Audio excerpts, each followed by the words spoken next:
আচ্ছা, আপনাদের মনে কি কখনো এই প্রশ্ন এসেছে যে মা গঙ্গা যিনি আমাদের জীবন ধারণ করতে সাহায্য করেন, সেই মা গঙ্গা তার নিজের ৮টি সন্তানকে জলে কেন ভাসিয়ে দিলেন? মহাভারতে এই উল্লেখ আমরা পাই যখন শান্তনু এবং গঙ্গার বিবাহ হয় এবং মা গঙ্গা শান্তনু মহারাজকে দিয়ে একটি প্রমিস করানো করেন যে আমাকে কখনো কোনো প্রশ্ন করা চলবে না। তাহলে চলুন সংক্ষেপে একটু জেনে নিই যে কেন তিনি এই কাজ করেছিলেন। সত্যিই কি এটা কোনো ভগবানের লীলা খেলা ছিল, নাকি মা গঙ্গা সত্যি একজন নির্মম নিষ্ঠুর মা? প্রথমেই আমরা অষ্টবসুর নাম কি কি জেনে নেব।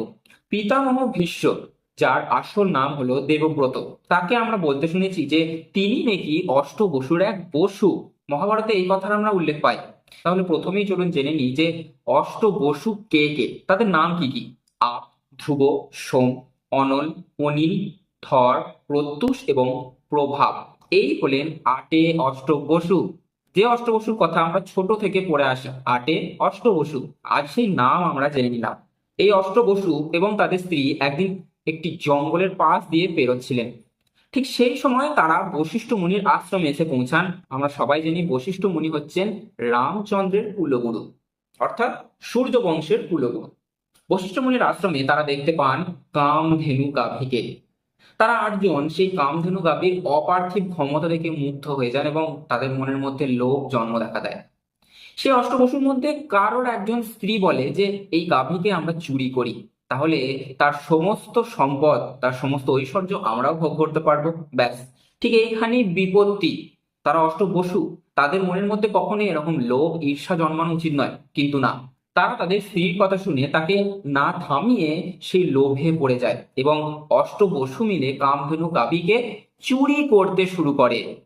ফলে অষ্টবসু সেই গাভী কামধেনুকে চুরি করেন। তিনি বশিষ্ঠ মহামুনি, যাকে প্রজাপতি আখ্যাও দেওয়া হয়েছে, যে বশিষ্ঠ মুনির মন্ত্র আমরা সর্বদা জপ করি, তিনি যোগের মাধ্যমে সমস্ত কিছু জানতে পারলেন এবং তাদেরকে অভিশাপ দিলেন। তোমাদের মনের মধ্য থেকে এখনো পর্যন্ত লোভ বের হয়নি, তোমরা নিজেদের পঞ্চ ইন্দ্রিয়কে বশ করতে পারোনি, তোমরা যাও, তোমরা পৃথিবীতে গিয়ে আবার জন্ম নাও। ব্যাস, মহারিষির কথাও মানতে হবে, এবার তাদের তাড়াতাড়ি ফিরতেও হবে। ঠিক সেই সময় মা গঙ্গা সেখান থেকে বেরোচ্ছিল এবং তারা ৮ জন মিলে মা গঙ্গার পায়ে ধরেন এবং কান্নাকাটি শুরু করেন। তিনি মা গঙ্গা, তিনি একজন নারী, তার মনের মধ্যে মায়া জন্মালো। তখন তিনি তাদেরকে কথা দিলেন যে ঠিক আছে, আমি তোমাদের গর্ভে ধারণ করব, তোমরা পৃথিবীতে জন্ম নেবে এবং পৃথিবী থেকে জন্ম নিয়ে যত তাড়াতাড়ি সম্ভব তোমাদের আমি আবার বিদায় করে দেব। ঠিক এই কারণে এরপর আপনারা চলে আসুন আমাদের ইতিহাস মহাভারতের মধ্যে, যেখানে শান্তনু এবং মা গঙ্গা দুজনে দাঁড়িয়ে আছে এবং গঙ্গা মা তাকে বলছেন যে আমি যাই করবো আমাকে কোনো প্রশ্ন করা চলবে না।